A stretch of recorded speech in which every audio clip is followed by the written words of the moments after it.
So brain is a marvelous machine. It can do lots of things. It's responsible for all the thoughts, emotions, and complex decisions that you're making. And everyone in this room has one, and only one. Okay? So with this marvelous machine, we created AI, which is getting more and more powerful every day. And now we're spending a lot of time thinking about when AI might exceed us and begins to threaten us. And also we have the challenge of controlling AI so that it can benefit human society. So the question arises as to whether we can use our brain and AI to understand ourselves. Because in order to understand the questions about the relationship between humans and AI, not only do we have to understand how the AI is created, what it can do, but we also have to understand who we are and what we are capable of doing. And my main argument today is that we know far more about AI than about the human brain. That's why I chose this image. Because if you look at this image carefully, which was painted by my favorite artist, René Magritte, you can see that the mirror shows you accurate reflection of the book, a small book.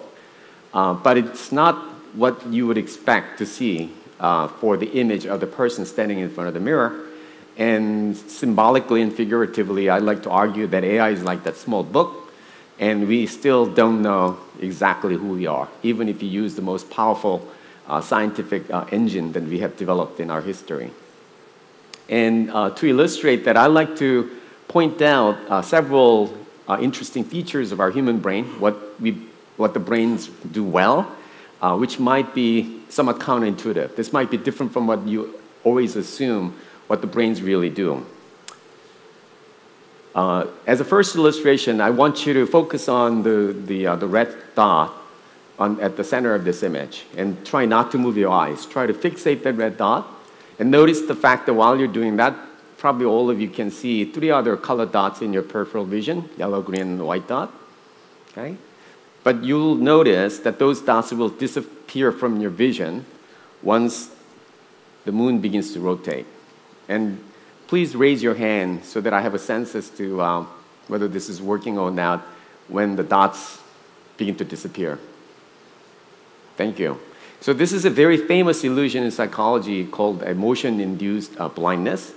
And it's been confusing and baffling to many psychologists because it's not that easy to explain as to why this happens.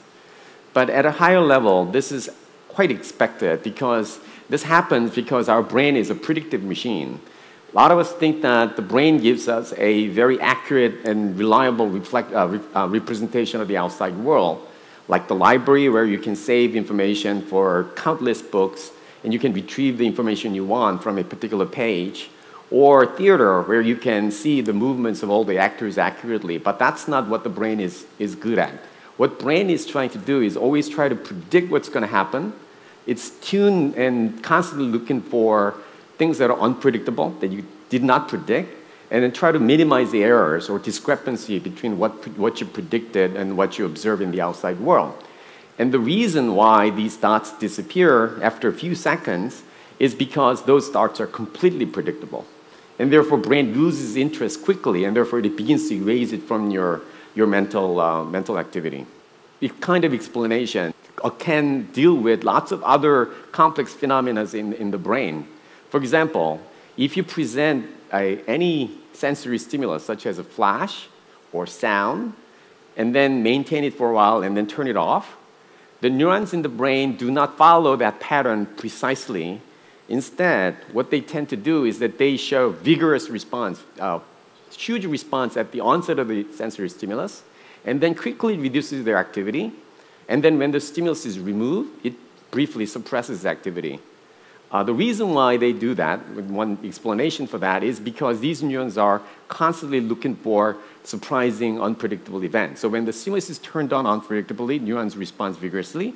And then when it's turned off unexpectedly, they briefly suppress this activity. But when there are no changes in the environment, neurons actually are not that interested. And another example that's consistent with this kind of explanation is this illusion called rotating snakes. And if you fixate any point in this image and do not move your eyes, you can confirm that this image is completely static. There's nothing in the screen that's moving around. But as soon as you begin to move your eyes around, you'll notice that a lot of these circles briefly rotate. Okay? And again, this is very confusing. Why do we see motions that's not there in the physical world? An interesting study that was recently published is that if you build a deep learning network, this is a cutting-edge AI model of a human cognition, and then train that network to try to predict what's going to be the next frame in many different movies that you use to train this network. Those kinds of deep learning network will also see the illusory motion that you see with this rotating snake illusion. Again, suggesting that the reason why you see this illusory motion is because your brain is more interested in predicting what's going to happen in the next screen rather than analyzing what's currently on the screen. Okay, so that's one important feature of our brain that we may not be aware of all the time, that our brain is a predictive machine.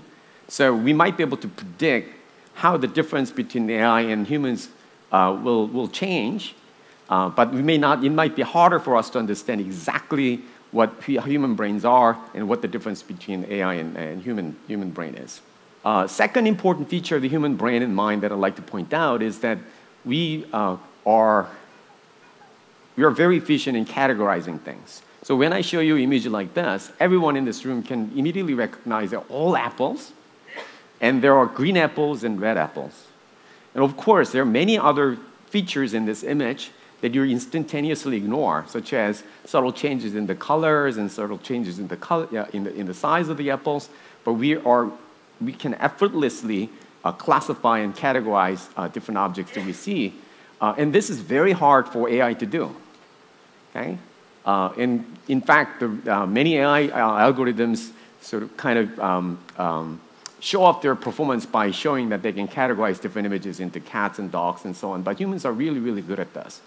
But this comes at a cost as well, because as soon as you start categorizing things to discrete domains, you start to ignore the subtle differences between them. So the question is, why are we so good at categorizing things, and why are we also so good at ignoring rich variations among different individual objects?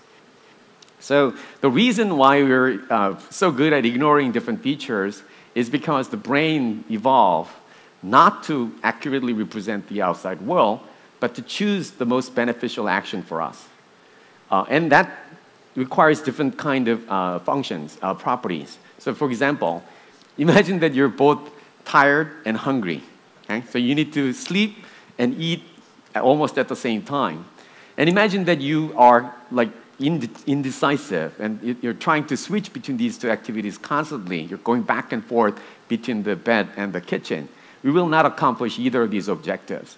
So in order to deal with these kinds of conflicting situations, what the brain has to do is build networks that has these kinds of structures where neurons that are responsible for selecting sleeping behavior, once they get chosen, then they have to maintain their activity and then suppress the activities of competing neurons that might be promoting eating, so that while you're sleeping, you don't get up constantly to go to the kitchen, and vice versa. So these two functions are often referred to as a self-excitation that maintains the activity of the neuron persistently, and then mutual inhibition, because you don't want the competing actions to interrupt your ongoing activity.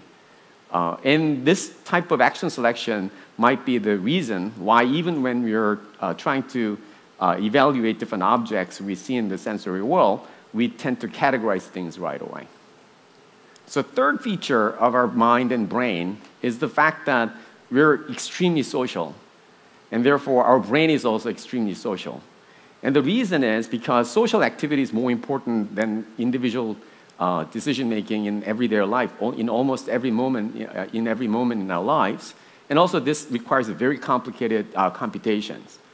Because unlike when you're making decisions individually, when you're acting in a social context, what's most important is for you to accurately predict what other people will do. Because success and failures of action really depends upon your ability to predict what other people will do.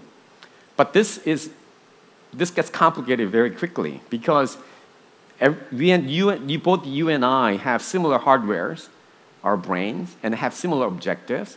And therefore, just like I'm trying to predict what you're going to do, you are also trying to predict what I'm going to do. And therefore, for me to be able to predict what you're going to do accurately, I also need to be able to predict what you're going to predict that I'm going to do.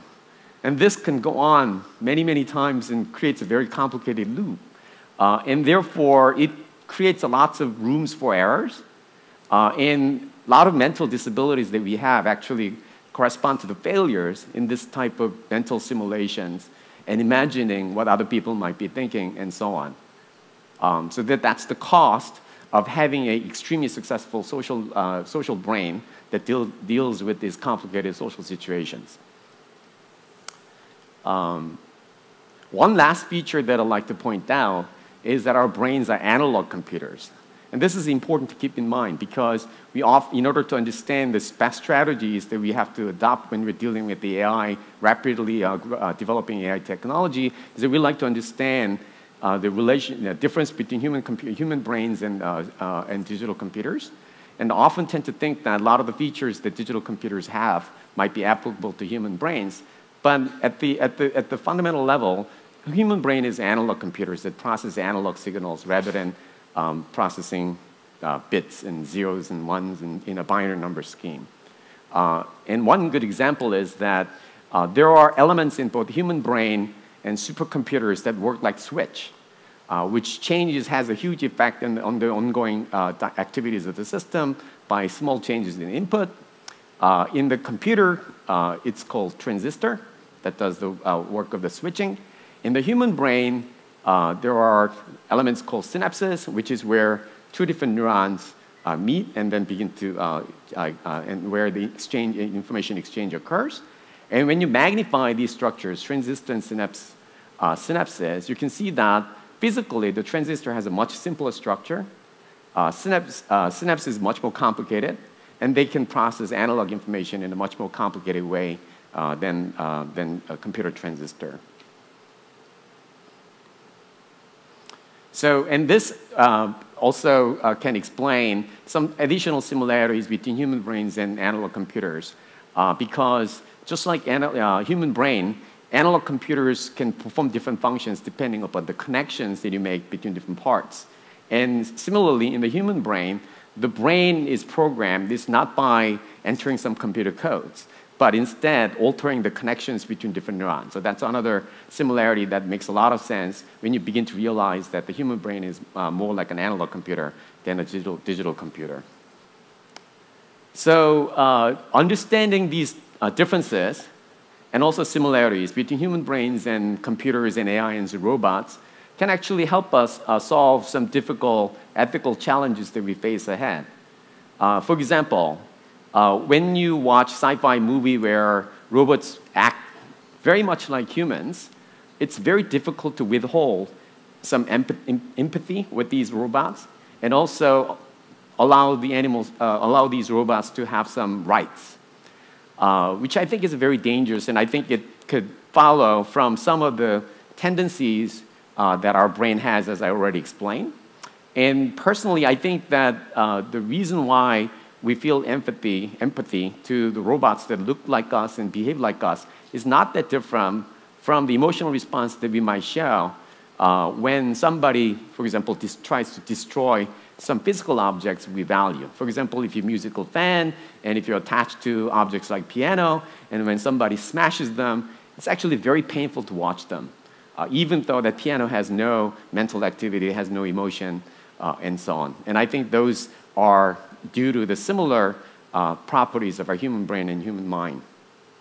And one last thing that I'd like to point out is that getting complete self-knowledge, even using marvelous scientific tools like the tools that are currently developed in neuroscience, actually is really, really hard. In a way, to get complete self-knowledge or self-intelligence, you'll probably have to record from all the neurons in our brain and then analyze them and extract all the meaningful patterns from them which is not only physically impossible, but also has a logical paradox in it as well, which has been noticed by many philosophers and mathematicians and logicians in the last century, which has been adopted in many scientific movies. So for example, in this particular Star Trek episode, Captain Kirk and his crews were visiting a planet. In fact, they were trapped in a planet which was dominated by super AI androids. And in order to escape from them, the Captain Kirk told this android that I'm lying, which includes reference to itself. And therefore, when this robot begins to analyze this truth of the statement, it got overheated and burned itself, and therefore it allowed the Captain Kirk to escape that planet very safely. So in closing, I like to actually do a short experiment. I have asked the camera crew earlier to aim the camera to the screen as I'm exiting the stage, which is a kind of video feedback, which has been noted almost 60 years ago when people started connecting the video camera to the computer screen, to the TV screen. And in a way, you can see that as an analogy to a simple physical device like the computer camera and a screen trying to understand the self. And you can see that even for camera, which is much simpler than our human brains, this is a very complicated process. So I hope that you enjoy this video. Thank you.